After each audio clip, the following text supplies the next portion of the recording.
Opa! E aí pessoal, vocês estão bem? Hoje, mais uma vez, eu estou com um videozinho sobre o Lenovo Lock, mas a ideia da vez é tentar melhorar o desempenho dele em jogos fazendo um overclock na RTX 2050. Eu vou mostrar para vocês como fiz o overclock e também comparar se teve um bom ganho de FPS em relação à configuração padrão. Lembrando que essa alteração faz a GPU rodar acima das especificações originais e pode causar instabilidade dependendo da quantidade de clock que você tentar subir. Então eu recomendo que só faça se você realmente souber o que está fazendo. Bom, é possível fazer esse overclock com dois aplicativos diferentes. O primeiro já vem pré-instalado no notebook e se chama Lenovo Vantage. Na página inicial dele, basta acessar a opção Overclock de GPU, vai aparecer um aviso falando que pode deixar o sistema instável e tudo mais. Daí é só clicar em continuar que ele vai te dar as opções de aumentar tanto o Core Clock quanto o clock da VRAM. A segunda opção é o MSI Afterburner. O overclock desse vídeo foi feito com esse aplicativo, pois eu já estou acostumado com ele.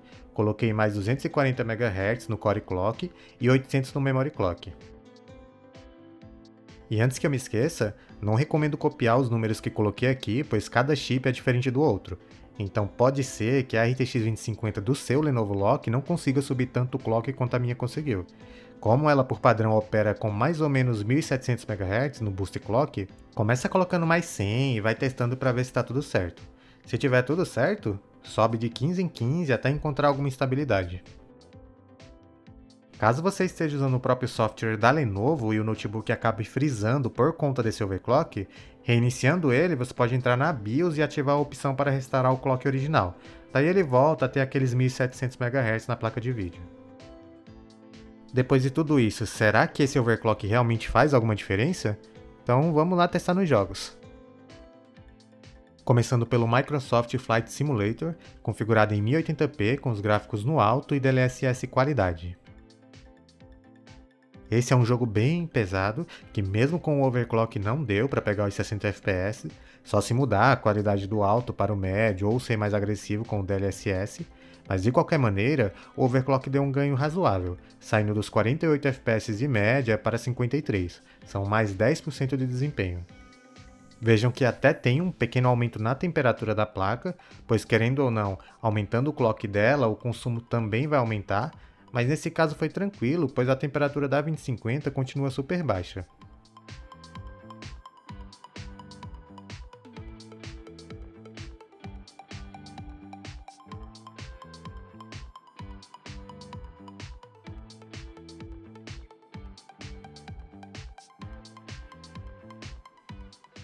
O próximo título é o Resident Evil 3 Remake, rodando em 1080p nativo com os gráficos no alto. Aqui tivemos um outro aumento de 10% na média de FPS, que também aconteceu no 1% low. Esse é um jogo que naturalmente faz a placa de vídeo consumir um pouco mais de energia mesmo em estoque, então seguindo a lógica, a temperatura aqui também ficou mais alta que no Flight Simulator, mas ainda está super aceitável para um notebook.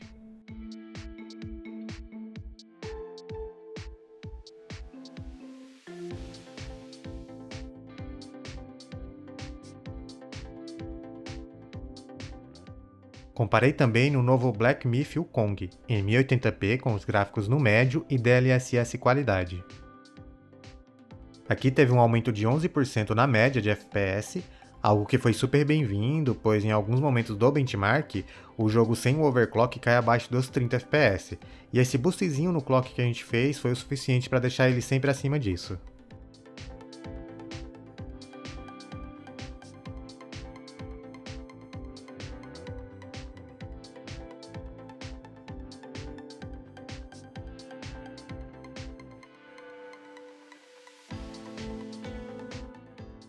No Final Fantasy XIV, configurei em 1080p nativo com um preset gráfico no alto para laptop. A diferença aqui foi de quase 9%, um ganho um pouco menor em relação aos outros jogos, mas que ainda assim ajuda bem, pois com o clock original da placa de vídeo, em muitas cenas o jogo fica bem próximo de cair de 60 FPS, então o overclock acaba dando uma gordurinha a mais para se manter acima disso.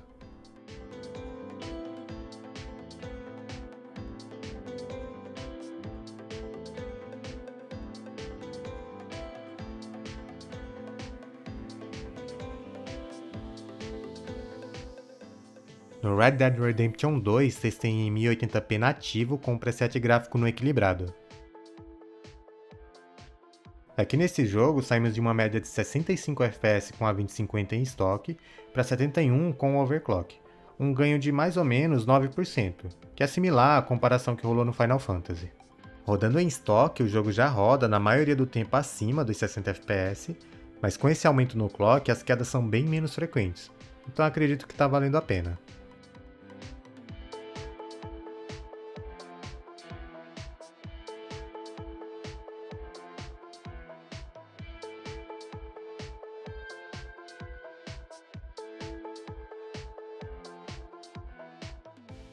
O próximo game é o Rainbow Six, rodando em 1080p nativo com os gráficos no alto.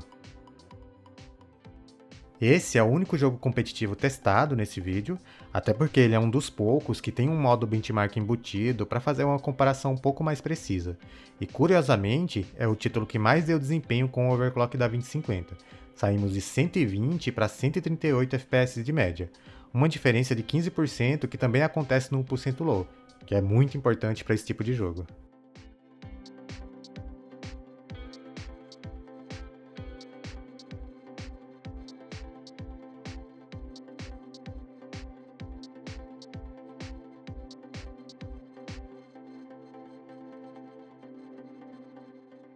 Comparei também no Assassin's Creed Origins, em 1080p nativo com o gráfico no alto. E para finalizar, aqui nesse jogo a diferença foi de 9% a favor da RTX 2050 rodando com overclock. Então, no geral, os ganhos variaram de 9 a 15% dependendo do jogo.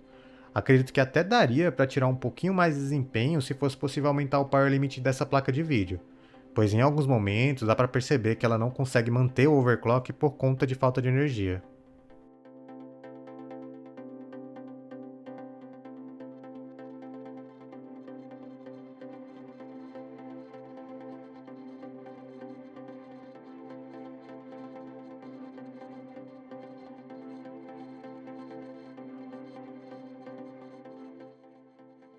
Enfim, pessoal, overclock em GPU não é algo que vai fazer um título injogável ficar jogável, mas dependendo do jogo pode diminuir quedas de FPS que incomodam muitas pessoas.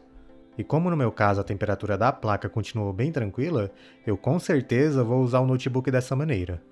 Bom, agora eu vou ficar por aqui, espero muito que tenham curtido o vídeo, um grande abraço a todos e até a próxima, fui!